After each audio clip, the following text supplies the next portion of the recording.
Bienvenidos a la lectura día a día de la lección de Escuela Sabática. Hemos llegado al estudio número 3, titulado La jaula del pájaro.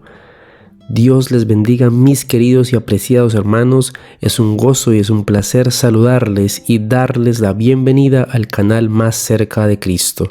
Oremos para comenzar. Padre Santo que estás en el cielo, gracias Señor te damos por tus bendiciones y por el privilegio de estudiar tu palabra. Bendícenos y guíanos en el estudio de la lección, que podamos aprender cada día más sobre ti y podamos estar cerca de tu presencia. En Jesús, amén. Sábado 9 de julio, la jaula del pájaro, para memorizar.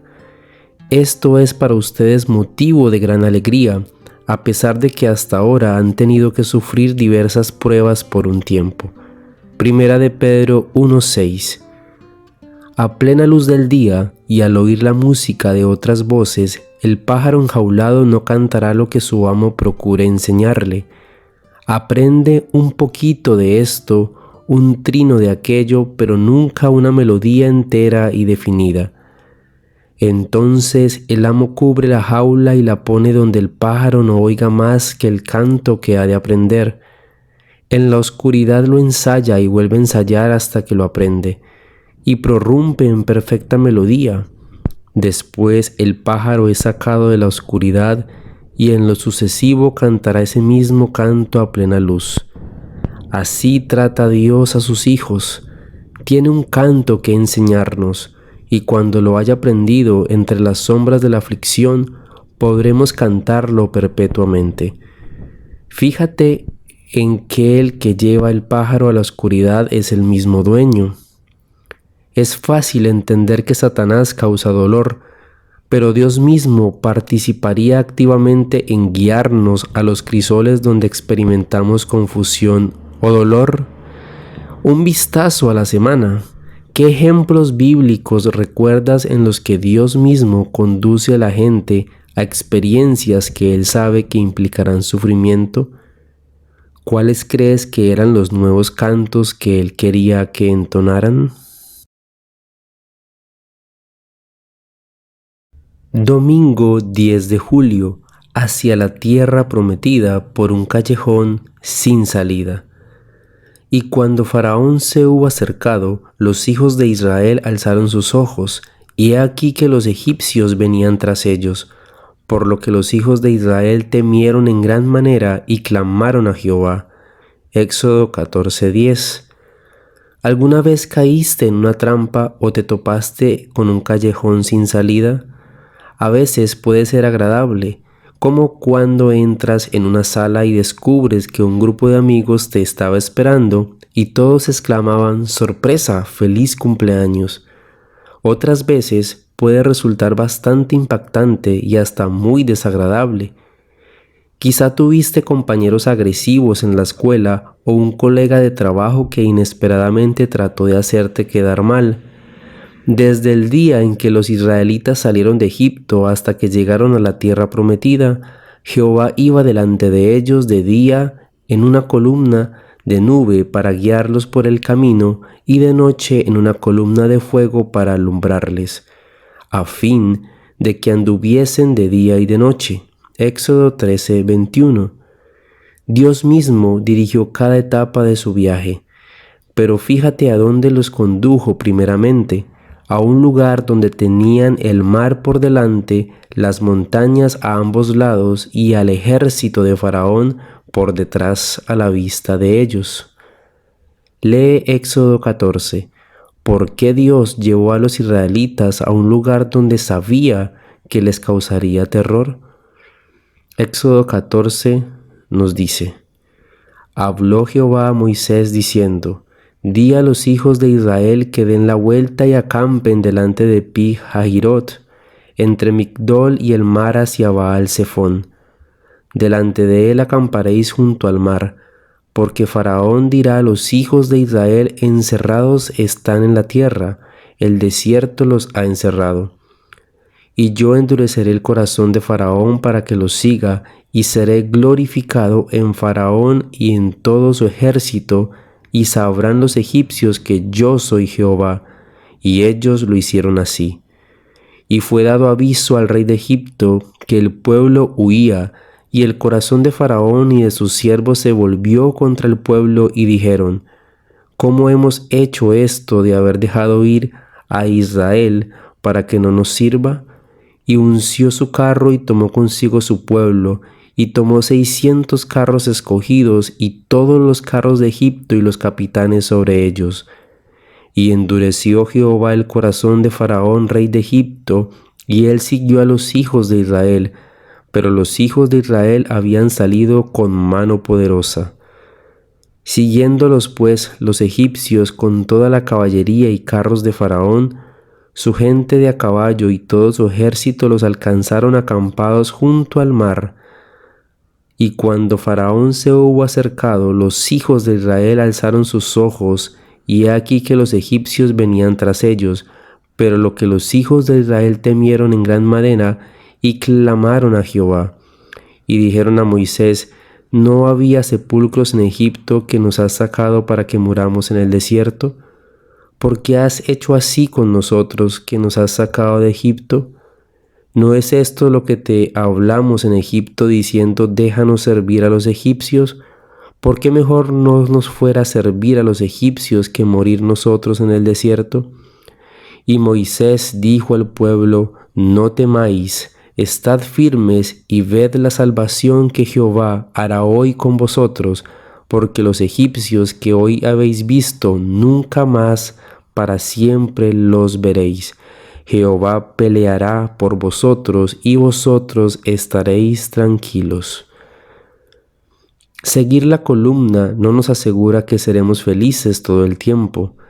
También puede ser una experiencia difícil, porque ser instruidos en justicia nos lleva a lugares que prueban nuestro corazón, que es muy engañoso por naturaleza. Jeremías 17:9. Durante estas dificultades, la clave para saber si realmente estamos siguiendo a Dios no necesariamente es la ausencia de pruebas o dolor, sino más bien nuestra disposición a que Dios nos instruya y la continua sumisión de nuestra mente y corazón a su dirección. ¿Qué lección aprendieron los israelitas con esta experiencia? Éxodo 14:31 nos dice: y vio Israel aquel gran hecho que Jehová ejecutó contra los egipcios, y el pueblo temió a Jehová y creyeron a Jehová y a Moisés su siervo. ¿Por qué a veces es tan difícil confiar en Dios, por más que conozcamos muchas de las maravillosas promesas que Él tiene para nosotros? Relata alguna situación difícil en la que crees que el Señor te condujo para enseñarte a creer en Él y a temerle. Lunes 11 de julio, aguas amargas. Toda la congregación de los hijos de Israel partió del desierto de Sin por sus jornadas, conforme al mandamiento de Jehová, y acamparon en Redifín, y no había agua para que el pueblo bebiese. Éxodo 17:1. Quizá no obtengamos de Dios todo lo que queremos, pero ¿no deberíamos esperar recibir todo lo que necesitamos? No lo que pensamos que necesitamos, sino lo que realmente necesitamos. Había una cosa que los israelitas realmente necesitaban, y era agua. Inmediatamente después de que Dios guiara a los israelitas en el cruce del Mar Rojo con la nube, ellos lo siguieron por el desierto caluroso y sin agua durante 3 días. Especialmente en el desierto, donde encontrar agua es fundamental, la desesperación de ellos es comprensible. ¿Cuándo conseguirían el agua que tanto necesitaban? Entonces, ¿a dónde los lleva Dios? La columna se dirige a Mara, donde finalmente hay agua. Debieron de haberse emocionado, pero cuando probaron el agua inmediatamente la escupieron porque era amarga. Entonces el pueblo murmuró contra Moisés y dijo: ¿qué hemos de beber? Éxodo 15:24. Luego, a los pocos días, Dios los vuelve a probar. No obstante, esta vez la columna realmente se detiene donde no hay nada de agua. Lee Éxodo 15, 22 al 27 y 17, 1 al 7.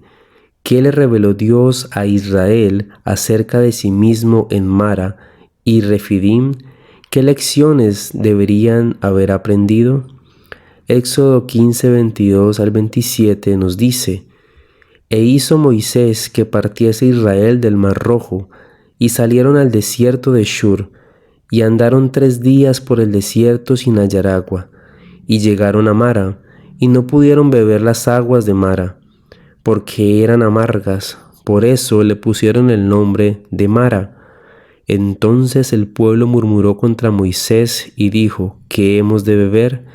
Y Moisés clamó a Jehová, y Jehová le mostró un árbol y lo echó en las aguas, y las aguas se endulzaron. Allí les dio estatutos y ordenanzas, y allí los probó.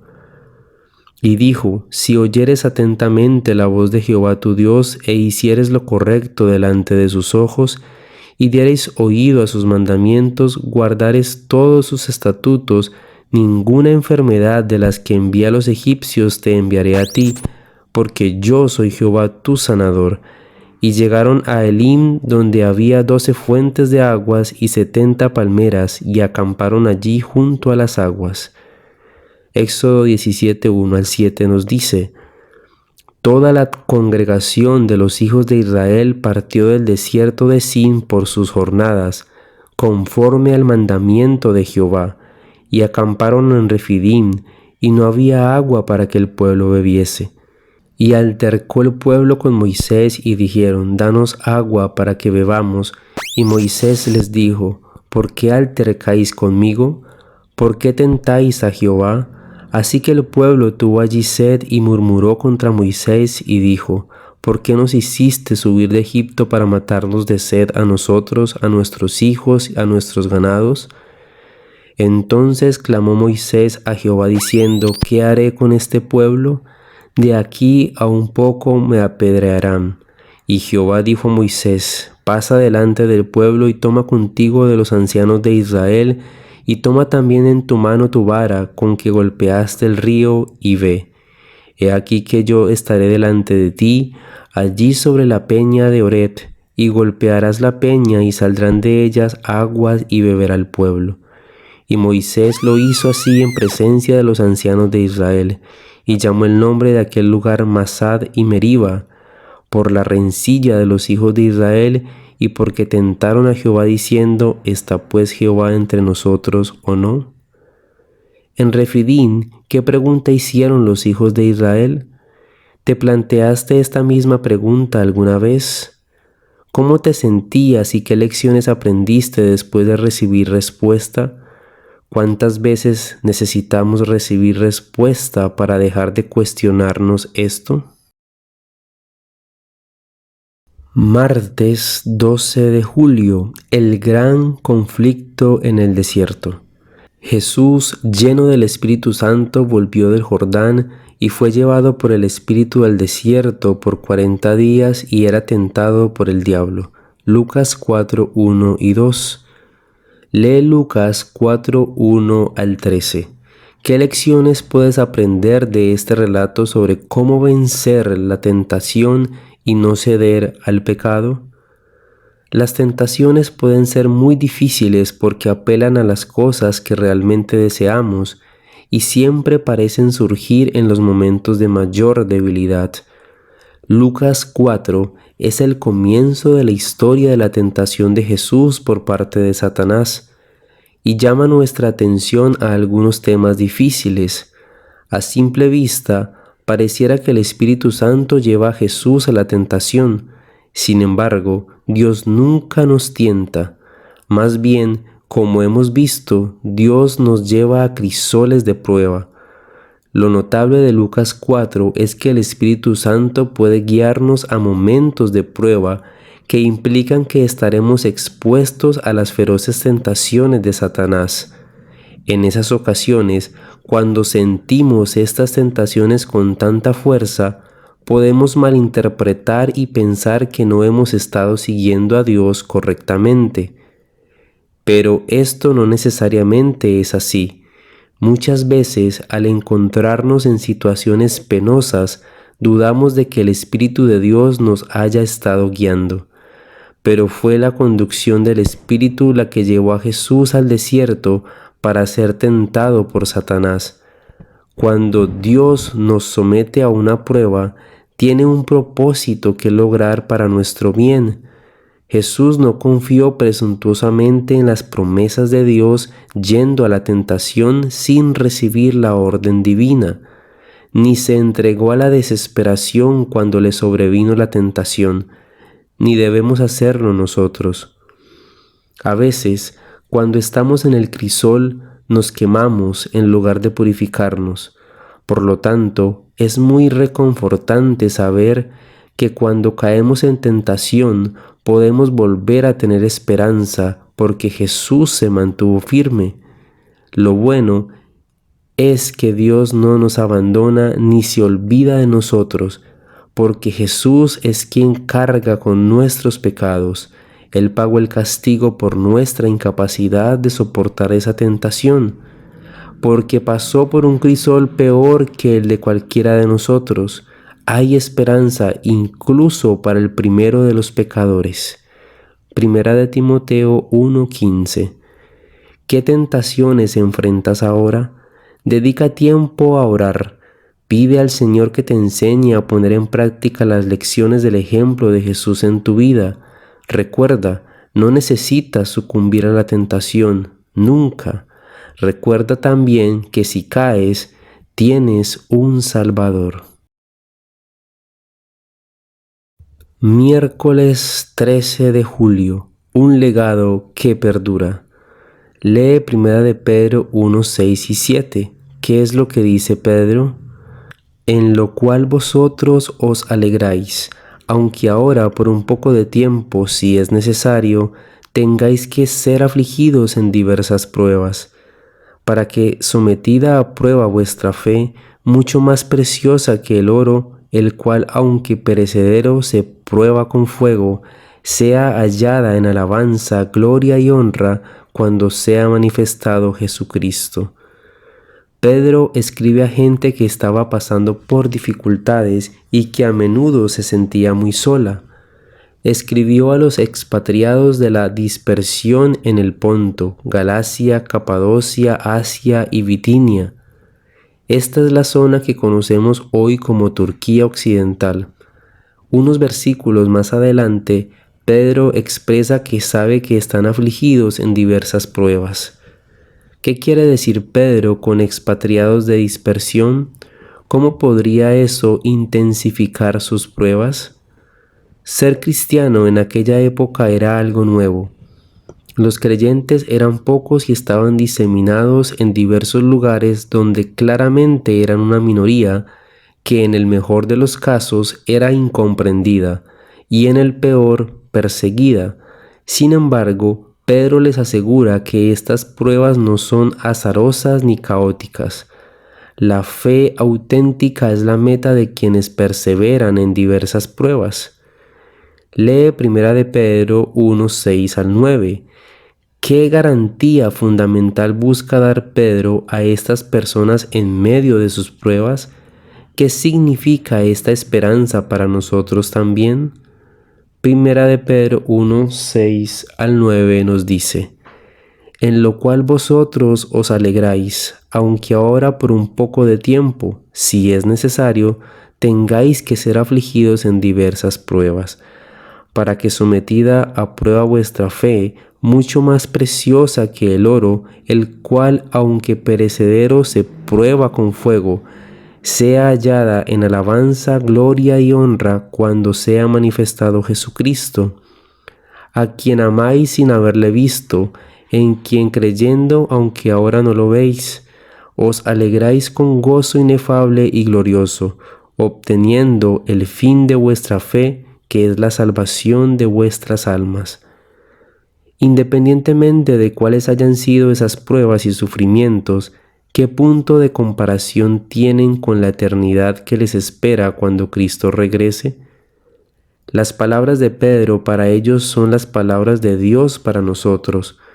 Más allá de lo que enfrentamos, a pesar de lo difíciles o dolorosas que sean nuestras pruebas, nunca debemos perder de vista el fin último, la vida eterna en un cielo nuevo y una tierra nueva, sin dolor, sufrimiento ni muerte.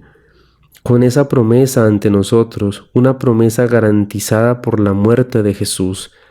Cuán importante es que no perdamos la fe, sino que en medio de las pruebas pidamos al Señor que nos limpie de todo lo que obstaculice el camino de nuestra fe. Jueves 14 de julio, el fuego de prueba. Un joven al que llamaremos Alex había vivido una juventud muy problemática, drogas, violencia, incluso algún tiempo en la cárcel, pero luego, gracias a la bondad de un miembro de la iglesia local, el joven conoció a Dios y entregó su corazón a Jesús. Aunque todavía tenía sus problemas y luchas, y aunque todavía quedaban elementos de su pasado, Alex era una nueva persona en Jesús. Amaba a Dios y buscaba expresar ese amor al obedecer sus mandamientos. En determinado momento, Alex sintió la impresión de que debía ser pastor. Todo apuntaba a eso.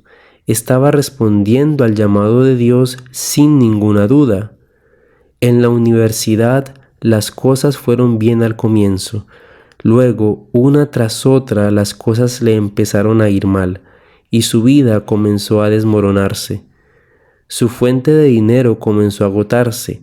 Un amigo íntimo se puso en su contra con acusaciones que, si bien eran falsas, dañaron su reputación. Además, se enfermaba seguido. Nadie sabía qué tenía, pero esto afectó sus estudios hasta el punto en que temió tener que abandonarlos por completo. Para colmo, tenía una lucha terrible contra las drogas, que se conseguían fácilmente en la comunidad local. En un momento incluso cayó en ese asunto. Alex no podía entender por qué estaba sucediendo todo esto, especialmente porque estaba seguro de que el Señor lo había guiado hasta esa institución. ¿Se equivocó Alex en eso? Toda su experiencia con Dios fue un gran error. Hasta los elementos más básicos de su fe estaban en duda. Imagina que en medio de esta crisis Alex se te acerca y te pide un consejo. ¿Qué le dirías? ¿Qué experiencias personales has tenido que lo puedan ayudar? ¿Qué versículos de la Biblia usarías? ¿Cuán útiles podrían ser los siguientes versículos en esa situación? Proverbios 3, Jeremías 29:13, Romanos 8:28, Corintios 12:9, Hebreos 13:5.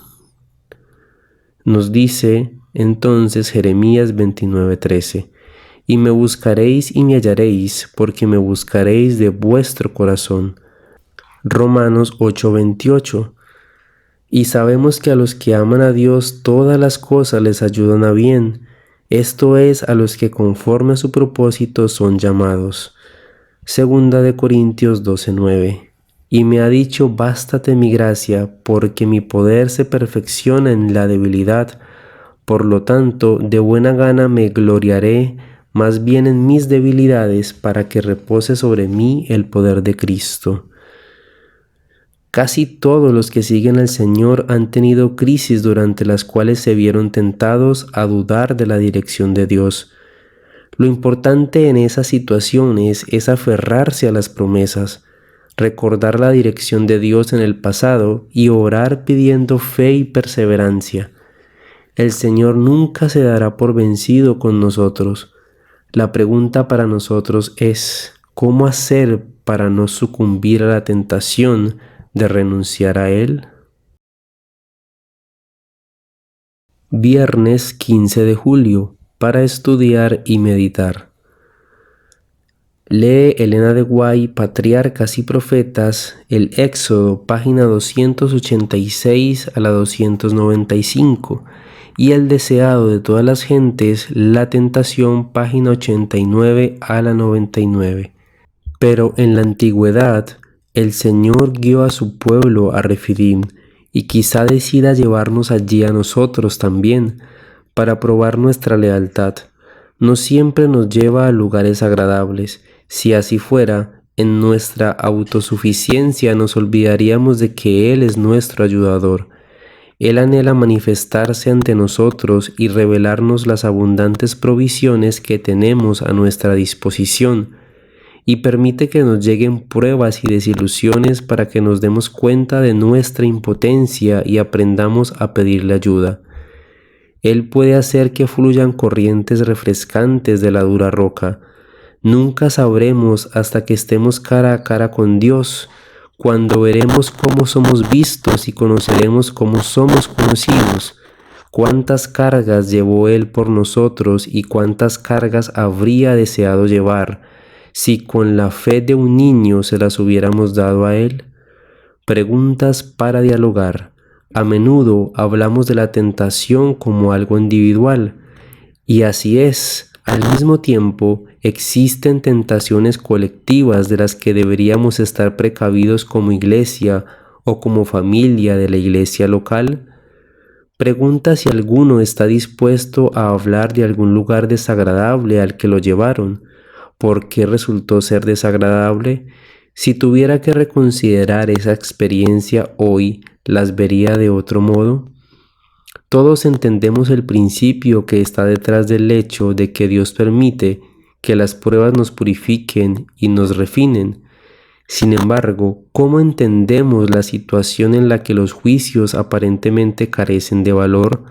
Por ejemplo, alguien muere instantáneamente en un accidente automovilístico. Como clase, busquen definir las posibles respuestas. Como clase, dediquen tiempo a orar unos por otros para que cada uno pueda fortalecerse para soportar las pruebas y ser fiel. ¿Tu clase conoce a alguien que se haya extraviado por enfrentar pruebas? Si es así, ¿qué podrían hacer como clase de manera muy tangible para ayudar a esa persona a volver a los pies de Jesús?